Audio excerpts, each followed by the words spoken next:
श्री सीतानाथ समारंभां श्रीरामानंदार्य मध्यमाम् अस्मदाचार्य पर्यन्तां वन्दे गुरुपरम्परां नीलाचल निवासाय नित्याय परमात्मने बलभद्रसुभद्राभ्यां जगन्नाथाय ते नमः। जय जगन्नाथ। वर्तमान भगवान ब्रह्मा सही स्थान को गले जोठी भगवान नारायण नीलमाधव रूप विद्यमान। ततो ब्रह्मागतं तूर्णं यत्रास्ते भगवान स्वयं। जाकि सेठी पहुँचिले सुंदर भाव रे शंख चक्रादि चिन्हित स्वरूप भगवान श्रीहरि को दर्शन कले। सेठी दर्शन करुवा समय रे हठात देखिले गोटे काकपक्षी शोषिला ही आसिकी से रोहिण कुंडरे प्रवेश कला। एपटे भगवान को दर्शन भी करुथाए। तुरंत कौन कला ना जिमिति तार शरीर रोहिणी कुंड को जल को स्पर्श कला सांगे सांगे काक शरीर परित्याग हो गला एवं गोटे दिव्य चतुर्भुज स्वरूप धारण करी लुंठमानम मुहुक्षित भगवानंकर पार्श्वरे जाई विराजमान है। ब्रह्मा देखिकी आश्चर्य हेले कि भगवान नारायण तो सत कथा कहते ये क्षेत्र महिमा अतीव विलक्षण।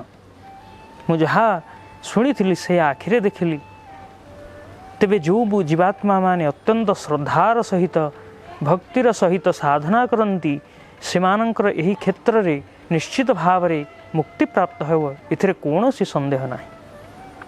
ठीक सही समय रे जमराज से ठीक प्रवेश कले। सी कौन भाविले जी मोर अधिकार भंग होइछि।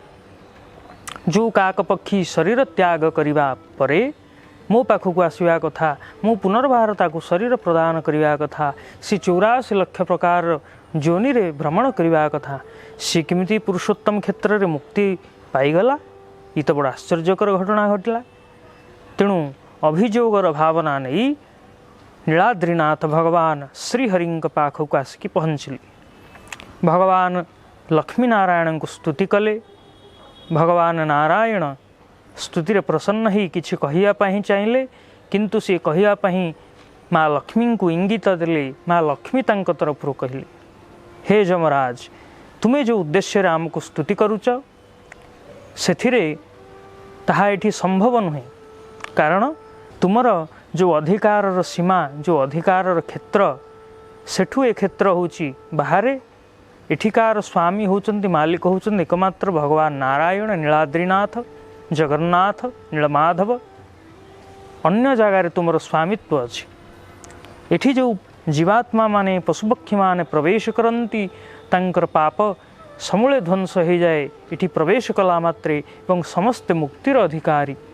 तेणु एठी तुमर कौनसी कर्तृत्व नहीं कौनसी देवतांकर भी कर्तृत्व नहीं। तुम्हें अन्य जगार तुमर सीमा तुमर स्वामित्व को विचार करिवो एठारे नुहे। जमराज कहली माँ आगुरी तो मुझे क्षेत्र एपरी महिमा शुणी नी प्रथम थर करी शुणिली। तेबे जहाँ हो आपण विस्तार भाव रे कहतु मुझे आहरी शुणा चाहूँगी। भगवती महालक्ष्मी कहले अति सुंदर कथा एवं क्षेत्र महिमा विस्तार करने को जाई सी मार्कंडेय मुनि चरित्र कहले। कहले थरे सप्त कल्प पर्यंत जी जीवित मार्कंडेय मुनि प्रलय जल भासी भासी आसी ये पुरुषोत्तम क्षेत्र रे लागिले। पुरुषोत्तम क्षेत्र रे पहुँचिकी देखिले अरे ये क्षेत्र एवं ये क्षेत्र रे थिबा कल्पवट ये तो नित्य ये तो चिरस्थायी। प्रलय जल रे मध्य आर कौनसी प्रभाव पड़ुनी इतिकी भावुचंती। से समय गोटे शब्द शुणिले मार्कंडेय चिंता करनी आगकू आगकू आस। पुणी आश्चर्य हेले ये शब्द कौठू आसूची कहीं तो देखा जाऊ नाहंती। मार्कंडेय आगकू आगकू गले देखिली से बटपत्र आड़ को गला बेलू भगवान लक्ष्मी नारायण को दर्शन कले स्तुति कले। भगवान नारायण कहले हे मार्कंडेय ये जो बटवृक्ष दर्शन करुच तार अग्रभागरे बटपत्र उपरे कालात्म सदृश बालक नारायण बाल मुकुंद शयन करुचंती। तुम्हें तांकु दर्शन करी तांकरी उदर रे निवास कर। मार्कंडेय मुनि ऊपर को गले बट पत्र उपरे शयन करिथिबा श्री बालक नारायण को बाल मुकुंद को दर्शन कले। तांकर स्वरूप केमितिया करारविन्दे न पदारविन्दं मुखारविन्दे विनिवेशयन्तं बटस्य पत्रस्य पुटे शयानं बालं मुकुन्दं मनसा स्मरामि। करारविन्देन पदारविन्दं मुखारविन्दे विनिवेशयन्तं बटस्य पत्रस्य पुटे शयानं बालं मुकुन्दं मनसा स्मरामि। तेणु एहिपरि भावरे जी निजर करारविन्दरे चरणारविंद को धरी मुखारविन्दरे विनिवेश करुचंती एवं आउ कौन करुचंती ना बटर पृष्ठ भागरे शयन करिचंती सही बाल मुकुंद बालक नारायण भगवान को दर्शन करी तांकर उदर रे प्रवेश कले। उदर रे जाइकी आश्चर्यमय सब स्वरूप देखिले। भगवान ब्रह्मांक द्वारा वर्णित सब सृष्टि को देखिले। अतल बीतल सुतल तलातल रसातल महातल पाताल नागलोक नागकन्या भगवान सहस्रफणाधारी भगवान अनंत देव जी निजर शिष्य मान शास्त्र व्याख्या करुचंती। नदी नाल पर्वत अरण्य समुद्र सबु दर्शन कले। ब्रह्मांक रचित अनेक सृष्टिर दर्शन कले। चकित हो गले। पुणी उदर बाहरी आसिले। नारायण को पुणी आसिक दर्शन कले। कहले प्रभु आपण माया आपण छड़ा आउ केही जानती आपण माया को केही मध्य पार पाइबेनी। आउ प्रभु सृष्टि जो प्रलय समय समग्र सृष्टि आपणकर उदर निवास करे। भगवान कहिले ये जो क्षेत्र ये मोर नित्य क्षेत्र आर सृष्टि स्थिति प्रलय सहित कौन सी प्रकार संपर्क नहीं।